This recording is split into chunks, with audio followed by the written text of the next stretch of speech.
Prime Resurgence is a place for new players to get older items, but what can those items do exactly? Today we'll be looking at the Tekko Prime, its unique abilities, the stats about this weapon, everything you want to know about it, and how I have built it. Let's jump into it and build the Tekko Prime today. So, the Tekko Prime. Let's quickly walk through the stats. Let's see what this weapon has to offer. There is a unique trait in it that I would like to talk about. What makes this different from other weapons? Why would you pick this one? The unique trait, sadly, is only for Atlas, which is base status chance bonus, which is pretty good, to be honest. It kind of likes the base status chance, but without it, it works perfectly fine. So don't be too worried about needing Atlas as well. Attack speed is 1. It is kind of fine. It's nicely in the middle. So range is very low. That's because it's a fist type weapon. It's part of its specialty. Whatever is. Follow through though, 90%. That is very high. Sadly, it is combined with the low range. We're gonna work on that in the build because 90% follow through is very high and very good to have. Actually, a very good stat, especially compared to the other fist, worth modding around. Crit chance 30%, it's just pretty good. We'll be able to barely hit reds, as you can see later on. Crit damage is very good, 2.4. That is a very good critical damage to use. Status chance 26%. It's kind of fine. On this weapon, 26 is actually more than enough, and you can see that when we're looking at the IPS. This is the only fist slash sparring weapon, which is small melee weapons, that is slash weighted, which is also why I feel like it's important to talk about this weapon, because all the other ones are impact weighted. If you look at the Crudo, the other ones, I forgot the names. This weapon is actually fully slash weighted. As you can see at the slash weighting, it is almost triple of impact, which is the second highest. So yes, very good status weighting towards slash with a good status chance. We're gonna work with that. So we've now looked for the stats, the unique trait. It is good if you want to use it on Atlas, but who doesn't just want to punch with Atlases first? So we're gonna ignore this for today, and we're gonna jump into the build. We start off with a stance. Best stance for fist weapons, if you're looking at total damage multipliers, is Seismic Bomb. There's a lot of good multipliers in here. As you can see, there's no force slash because normally fist weapons don't have any force slash within the stance. We're gonna have to live with that. There is a cool lift in the heavy and in the normal combo, not in the forward sadly, and I am a forward user. But if you like to use neutral combo, this weapon is actually very good for afflictions. You can see the stat changes now. It's basically a normal melee setup. This is the baseline of any melee without the 2 glad mods, primed reach, and normally I would use primed fury here. This would be a baseline and I have a flex slot. Let's quickly walk through what we did, why we did it. Base damage makes sense, right? We need some form of base damage, and there's only 3 IPS, so I prefer prime pressure point over condition overload. Then we have blood rush for a lot of crit chance together with galvanized steel, because galvanized steel is also our high crit damage mod, because it's the highest crit damage mod in the game currently with 120% at max stacks. Let me quickly show you the crit chance for this weapon. Base is 30, and then this is the formula. 4.4 is our crit chance that we're getting 440% from blood rush, and then we're gonna get 110%, which is 1.1 from galvanized steel. We barely don't hit crits. This is the annoying fact about 30% crit chance. If it had 32, we would be over already. This is why we're gonna add 2 gladiator mods. Technically you can do 1. Let me quickly show you what happens if you would do 1 gladiator mod, which is also 1.1 at max combo, because we're calculating this for 12x combo, by the way. See, this is barely reds. We have 28% chance of getting red crits. So if we would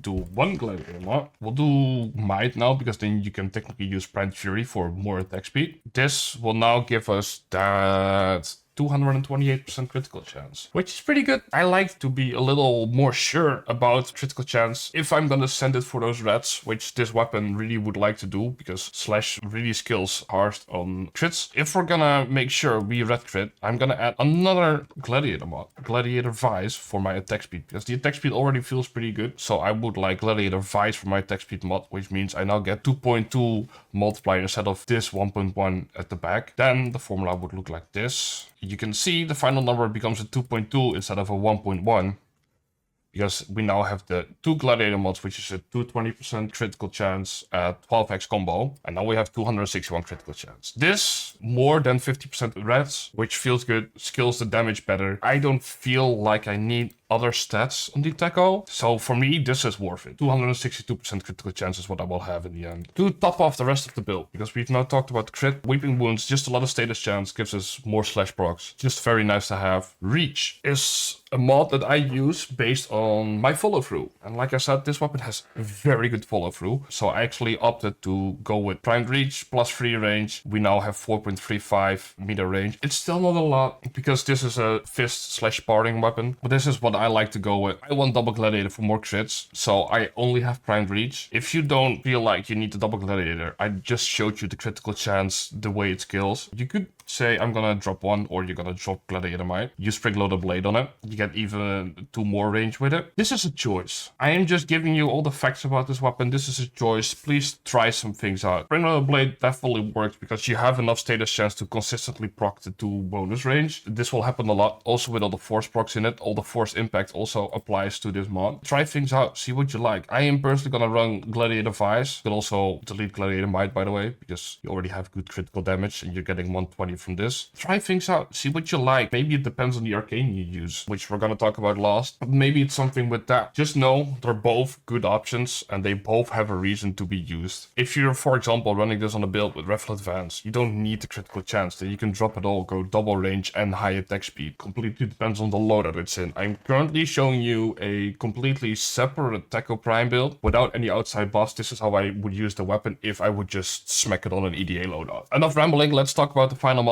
Galvanized Elementalist, plus 80% status damage, which is a multiplicative bonus for DOTs, our slash weighted weapon. Deals a lot of DOTs because it's slash weighted, so it really likes to use Galvanized Elementalist. The reason we're using the Galvanized mod is we don't need the wind up speed from the normal mod, 60% wind up speed, and it gives us 120% more status chance as well. So combined with Weeping Wounds, we will reach 171.6 status chance. So that means we have an almost guaranteed 2 statuses per hit, which technically has a very high chance at being double slash. So this galvanized mod is gonna go crazy together with Weeping Wounds. A nice status chance to just spread a lot of slash. Now we're going to the interesting part. Lately, melees have been getting another cracked arcane with melee Kareen, which is very good. If you choose this, I would still stick around with a build like this with high critting for these slash bonuses, because these melee Kareen bonuses, the 2.5 times damage bonus, is a final multiplier, which makes it very strong. If you, let's say, like afflictions, like I do, you have these ragdolls in it, which means you get a lot of statuses from afflictions in it. You could choose to do that. We always have the insanely broken melee influence. I don't like this. It makes any weapon deal good damage because it is melee influence. It should be used as a last resort, not as a flex arcane. So I don't think this weapon needs it. Another interesting one I would like to talk about. If we use Magnetic Rush as our attack speed mod and melee vortex, it is dropping the status weighting a little bit from the slash procs. But the interesting thing is it's gonna group up enemies. It is gonna group up enemies, and then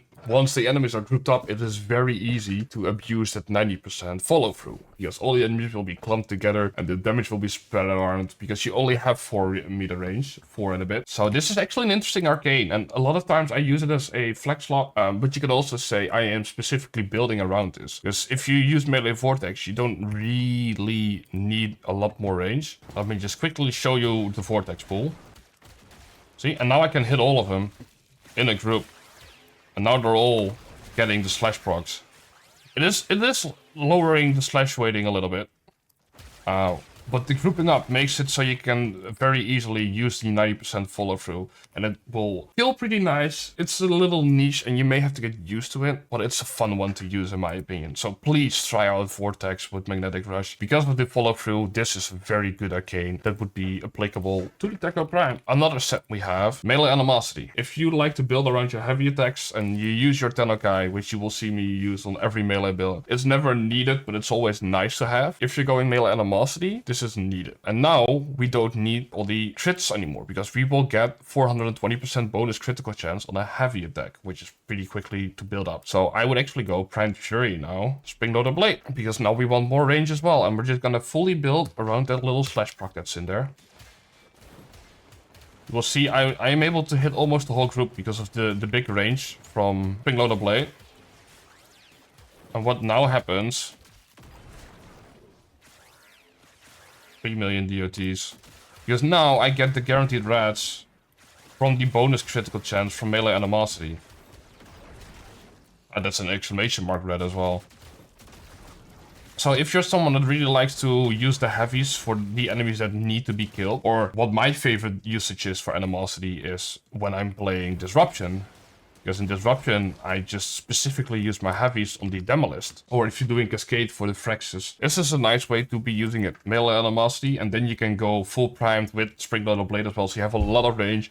A lot of range means you will hit a lot of enemies at the same time, which means you stack animosity faster, which means you stack your tennocreate stacks quicker with Discipline's Merit. This all cycles back into each other, so this is also a very good option for it, but this is more single target focused. This is Vortex, this is a weird one. This is not everybody's favorite, it can feel weird. If you're used to running Nautilus, Nautilus sucks enemies mostly behind you when you keep running, but this one sucks enemies in front of you because of the enemy you kill will be in front of you unless you very quickly run away. But like this has the Nautilus effect, and then Afflictions just has a DOT effect, which is maybe a little less effective, but this is the all-round usage. This or Kareen, these both are able to be used on almost anything and be good or be decent. So yeah, those are the 4 arcanes. I would say try it out, see what you like. My personal favorite will always be Vortex. I like the grouping capability. It also deletes Overguard, which makes it easier to kill with slash procs, but you lose out a little bit of single target damage. It really is personal preference. Try all of these out. So Vortex, Animosity, Afflictions, and always, of course, Kareen as well. I think that's all I want to talk about Tekko. You've seen the way the crit chance matters on it. You've seen the range that matters on this weapon. The unique trait that doesn't matter on this weapon. Like, this is what makes Tekko